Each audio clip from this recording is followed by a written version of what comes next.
Ustadz saya laki-laki jomblo. Aduh jomblo nih. Sedih rasanya. Sedih rasanya kemarin Ramadan sahur belum punya istri. Sian. Tiap buka sosmed teman-teman saya update sosmednya. Alhamdulillah sahur sama istri tercinta. Saya sahur kemarin kebanyakan sama teman kos saya. Ketemunya dia lagi. Mohon doanya Ustadz, pengen ngejar keutamaan menikah di bulan Syawal. Apalah daya tabungan masih cukup buat beli kambing kurban Ustadz.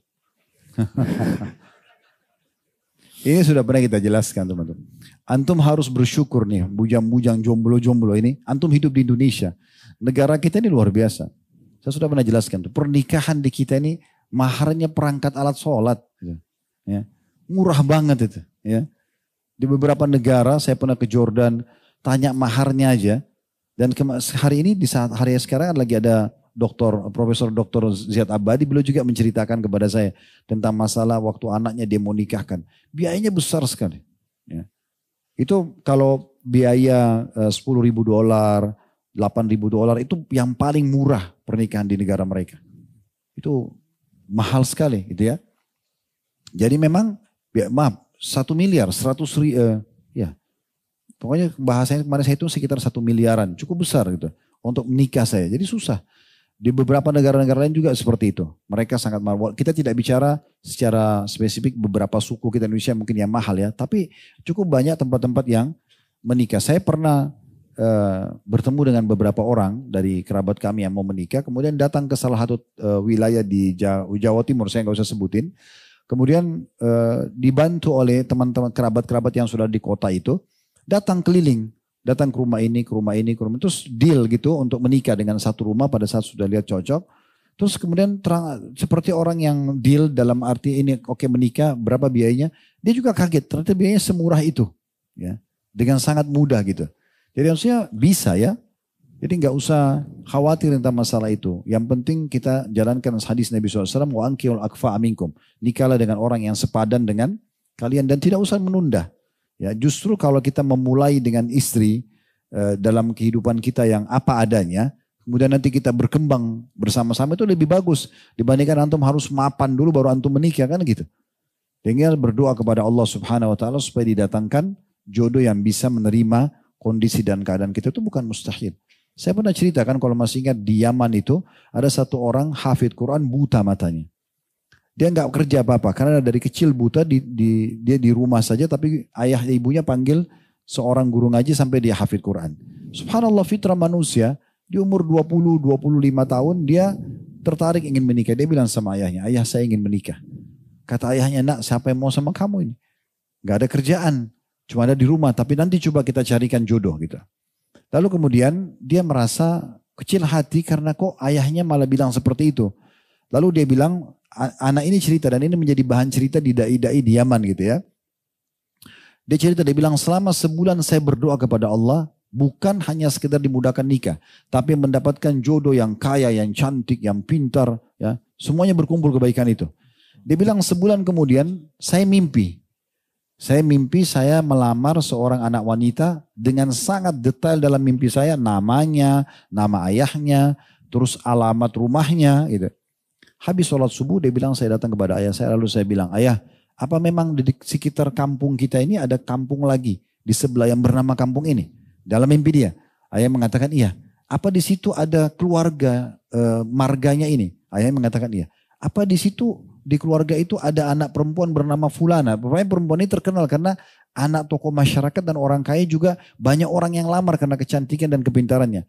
Dia bilang ada Fulana anaknya bernama Fulana enggak? Kata ayahnya iya, saya juga dengar itu. Kata anak yang buta ini lamarin buat saya. Kata ayahnya jangankan itu orang biasa belum tentu mau. Ini gimana orang ini? Dia bilang ayah saya mimpi semalam. Saya berdoa selama sebulan agar diberikan jodoh. Orang yang sempurna, yang cantik, yang kaya, yang pintar. Saya mimpi. Dari mana saya tahu nama kampung itu? Saya tahu nama marganya. Bahkan disebutkan nama ayahnya, nama perempuan itu. Kata ayahnya kalau begitu baik, kita pergi sana. Tapi ini mempertaruhkan nama keluarga. Bisa diterima, bisa enggak ini. Tapi mereka pergi sana, waktu mau ketemu sama ini kisah nyata ya. Ketemu sama keluarganya si perempuan itu. duduk ngobrol sama ayahnya, si ayah laki-laki ini merendah karena memang dia kondisinya ekonominya kurang tentu jauh dibandingkan dengan keluarga perempuan. Lalu dia mengatakan, saya dengan niat baik ini anak saya, memang dia buta matanya tapi dia hafid Quran, dia anaknya baik, soleh dan dia ingin melamar anak Anda. Ya, lalu si ayah perempuan ini tanya, siapa kalian, namanya siapa, disebut nama segala macam. Tiba-tiba ayahnya anak perempuan itu bilang, saya terima lamarannya. Kata ayahnya si laki-laki, kok bisa? Anda bagaimana bisa menerima ini? Dia bilang, semalam saya mimpi. Kata ayahnya si perempuan ini, semalam saya mimpi, kalau hari ini akan datang jodoh anak saya bernama Fulan dari kampung kamu dan namanya anak kamu ini. Tapi itu baru saya tidak tahu. Saya akan tanya kepada anak saya. Begitu dia masuk ke dalam, tanya anak perempuannya. Ada orang buta matanya, tapi dia soleh, dia hafid Quran, dia ingin melamar kamu. Tiba-tiba anak perempuan mengatakan, saya terima lamarannya ayah. Ayahnya bingung. Selama ini anak-anak yang gagah, anak kaya, yang pintar-pintar melamar selalu ditolak. Kok bisa ini kamu mau? Anak perempuan bilang apa? Semalam saya mimpi ayah.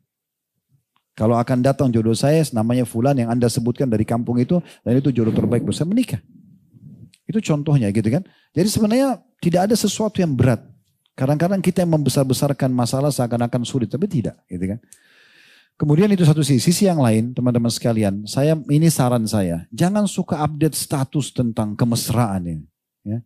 Kayak tadi misalnya makan sahur bersama istri tercinta, ya. Atau lagi keluar bersama, atau lagi suap-suapan, atau lagi apalah rangkulan. Ini berbahaya sekali dengan ain ini. Ya. Ingat hadis Nabi SAW, mayoritas umatku meninggal karena ain. Meninggal loh ya, mati karena ain.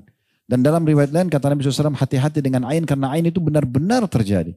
Dan ain itu dalam riwayat lain lagi bisa membuat manusia masuk ke kuburan dan unta masuk ke kuali. Artinya saking parahnya. Jadi jangan teman-teman sekalian, tidak usah. Untuk apa? Sahur nikmatin aja berdua. Untuk apa dibuat status? Ya. Ada orang Masya Allah satu hari bisa ganti status 10, 20. Semua kegiatannya dia. Untuk apa? Apalagi kalau berhubungan dengan masalah ibadah atau kemesraan ini sebaiknya dihindari. Ini maslahat buat antum sendiri. Ya termasuk kesan ini jomblo, gitu kan. Dia akhirnya sakit hati karena dia tidak punya, gitu kan. Bisa saja dia hasad misalnya. Kan gitu, bisa saja. Bukan mustahil. Kan begitu. Jadi dari dua sisi sudah kita jawab. Jadi si jomblo ini nikah saja, melamar, cari orang. Mohon kepada Allah SWT supaya Allah mudahkan orang-orang yang sepadan. Dan kalau datang penawaran jangan buru-buru tolak. Ya. Karena biasanya kita tidak sadar, tanpa kita sadari maksudnya, setelah kita berdoa, datang jawabannya, cuma kita buru-buru menilai. Ah sudahlah, ini mungkin pendek, ini mungkin terlalu tinggi, ini mungkin terlalu hitam, ini mungkin, misal contoh. Padahal sebenarnya mungkin itulah jawaban daripada doa kita nggak tahu. Coba istikharahkan, minta petunjuk, kalau itu termudahkan dari mana kita tahu. Mungkin itu yang terbaik buat kita. Ya. Biasanya orang subhanallah setelah berumah tangga baru dia tahu, ini adalah yang terbaik buat dia. Ada kesamaan dari sisi apa gitu ya. Jadi itu insya Allah akan bisa melahirkan kasih sayang dan cinta nanti.